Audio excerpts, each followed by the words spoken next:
અંકલેશ્વરના નવા બોરભાઠા ગામના અને એમએસસીના છેલ્લા વર્ષમાં અભ્યાસ કરતા 22 વર્ષીય યુવાને નર્મદા નદીમાં છલાંગ લગાવી જીવન ટૂંકાવ્યું છે.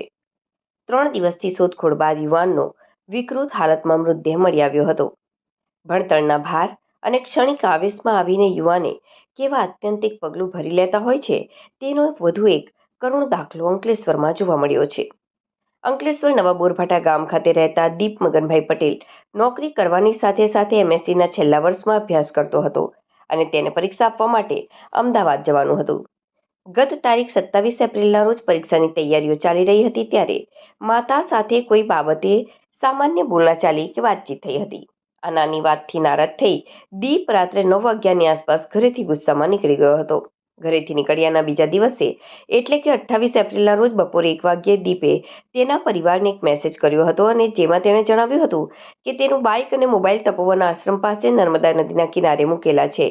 મેસેજ વાંચતા જ પરિવાર સ્તબ્ધ થઈ ગયો હતો અને તાત્કાલિક સ્થળ પર પહોંચ્યા હતા. કિનારેથી બાઇક અને મોબાઈલ મળી આવ્યા હતા, પરંતુ દીપનો કોઈ પત્તો લાગ્યો ન હતો. દીપે આપઘાત કરી લીધો હોવાની આશંકાએ પરિવાર અને સ્થાનિક તરૈયાઓ દ્વારા સતત શોધખોળ કરવામાં આવી રહી હતી. આ દરમિયાન આજે જૂના બોરભાઠા બેટ ગામના સ્મશાન પાસે નદીના કિનારે એક અજાણ્યો અને કોહવાયેલી હાલતમાં મૃતદેહ મળી આવ્યો હતો. સ્થાનિકોએ તુરંત સામાજિક કાર્યકર ધમેશ સોલંકીનો સંપર્ક કર્યો હતો. સામાજિક કાર્યકરની જાણ બાદ અંકલેશ્વર શહેરી ડિવિઝન પોલીસ કાફલો ઘટના સ્થળે પહોંચ્યો હતો. પોલીસે ગુમ થયેલા દીપના પરિવારને જાણ કરતા તેઓ દોડી આવ્યા હતા.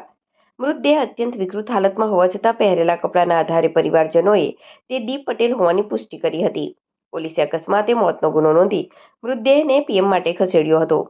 એક હોનહાર યુવાન, તેનું ભવિષ્ય ઉજ્જવળ હતું, તેને માત્ર ક્ષણિક ગુસ્સામાં આવી અંતિમ પગલું કેમ ભર્યું તે દિશામાં પોલીસે વધુ તપાસ કરી રહી છે. આ ઘટનાના પગલે નવા બોરભાઠા ગામમાં શોકનું મોજું ફરી વળ્યું છે.